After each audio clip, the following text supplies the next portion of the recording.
Hi, Mandy. Good day. It's November the 9th, and as long as you're not communicating with me and people are putting the doors up, preventing me from getting to you, again, abusively, I can't sit pretty on it. So, I'm going to pause. There were some communications with you, Mandy. I want to make sure, now that it's in a public venue, that as we call it, using a ladder to jump you like you did before kind of thing. Only for you know who. You're getting a message to make sure you get it, and that if you don't get it, at least others know that you should have got it, and it can be properly dealt with. Message is simply this. You're needed up here. It isn't a choice. You can make it a choice. It's not optional.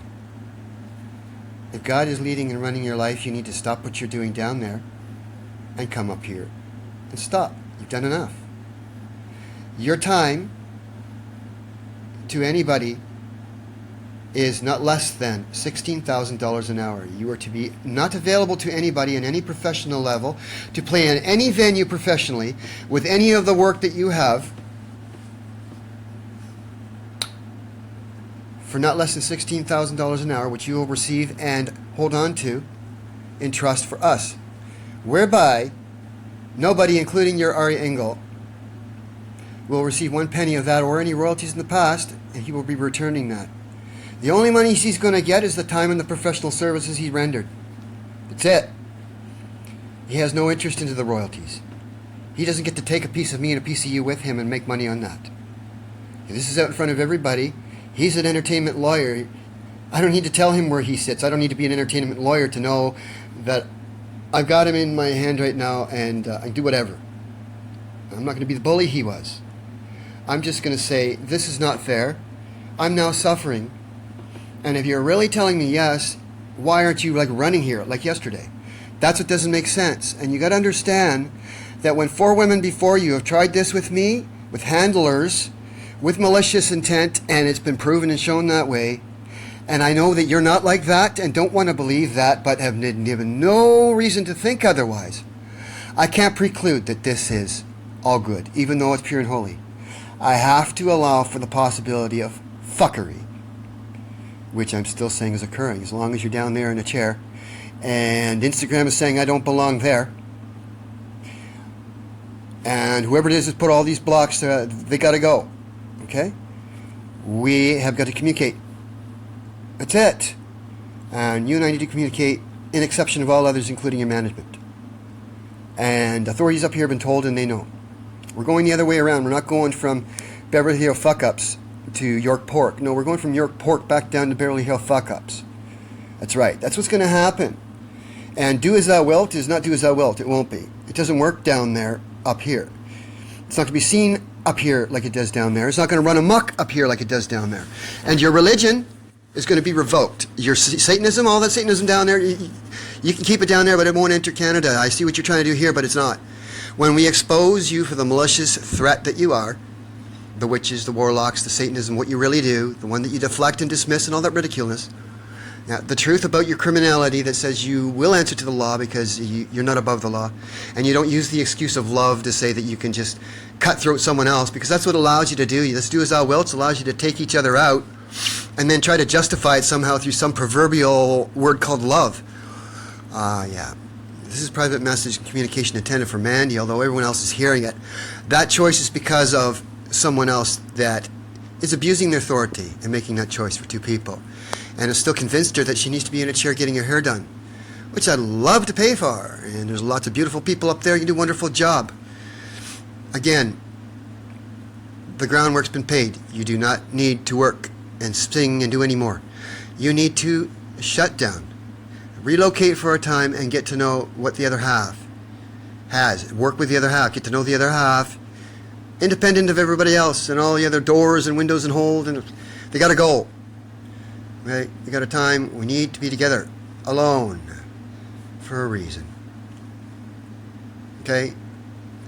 Wrap it up. and come up. I'm asking. This hurts. You don't want to hurt me. You don't have to have a good reason why you're delaying the inevitable. Okay? If you're going to continue to keep me waiting. Because what you don't understand is I'm not going anywhere, can't do anything without you here beside me. This is what you seem to think. You got your own voice, you got everything you need, go. No, it doesn't work that way. I'm on a shelf and don't go anywhere until you're up here with me beside me in exclusion of all others to fulfill the obligation you made a promise to.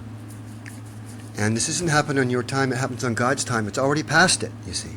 I could already preclude that you're disobedient because the window for that opportunity to exclude the law was the 31st of October, or November 1st. The efforts that were meant to take me out and keep me out, that would have succeeded had I been illegitimate, hypocrite, or not a Christian, not a prophet. I wouldn't be here today talking to you. Okay, my purpose and everything else would have ended. That day there would be no reason to go further. There'd be no grounds for God to keep me alive any longer. I'd just fall down dead. There'd be no reason for me to be alive anymore. Certainly at this point, nothing to hold on to that's here beside me. Right? There's nothing here I really have left. It's all down there. It's not doing any service down there. Okay, you come up. You come up on your own. Then they follow, including your Ari and the group. You come up with your dog if you like. You'll find a female dog so that we're not the only two having a nice time together.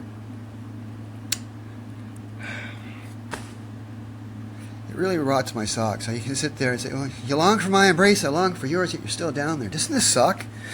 Doesn't this suck to know that all these voices out there in the church saying, you know what, you can't fornicate, you can't be adulterers and all that. To know that even to this day, you and I and those around us are not that, and they're all just a bunch of bullshitters. Yeah, you heard it. It is. It's ridiculous. You're not an adulterer. I'm not an adulterer. Anyone up here is not an adulterer.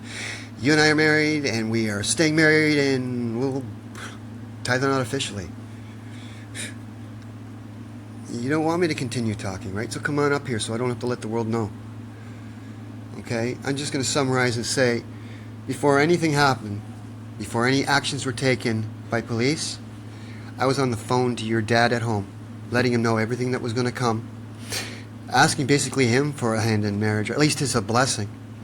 Yeah, I did. Yeah, I called directly there. He must have thought I was a crockpot or some crazy person, but I assured, no, that wasn't the case. And I think he sees it now. Yeah. He knows that I shouldn't have been arrested. He knows that. He would know now. He knows that I'm just the man for you. Yeah, he knows that. There's not one man on this planet walking that deserves your hand before I do. Who's not suffered more, sacrificed more, put you ahead of himself. It didn't really have to. Actually, it kind of did. I didn't really want to, but I went through this in faith. I've been through hell in faith. I got and went to be sick in faith, knowing that I wasn't sick and going to come out not sick. I went into jail and accepted that responsibility, know I could come through it, out, not having been put there justly, and still rise above it, and bring everyone else around him with him. Out of that prison, out of that no life, no freedom, to what it is I promised you. They took 2,000 emails and one sentence out of one email, and they prosecuted me under it and will now answer severely for it, because it's been made very clear that you weren't, are, and never were afraid of me. Never had any reasonable fear to fear my safety. No one else did. What we have is a young lady that wasn't you, or some man that wasn't obviously connected to you directly for right reasons, to decide that this pastor and you, the woman beside him, was not to come down there and do this together. No, someone else had to, and run the show.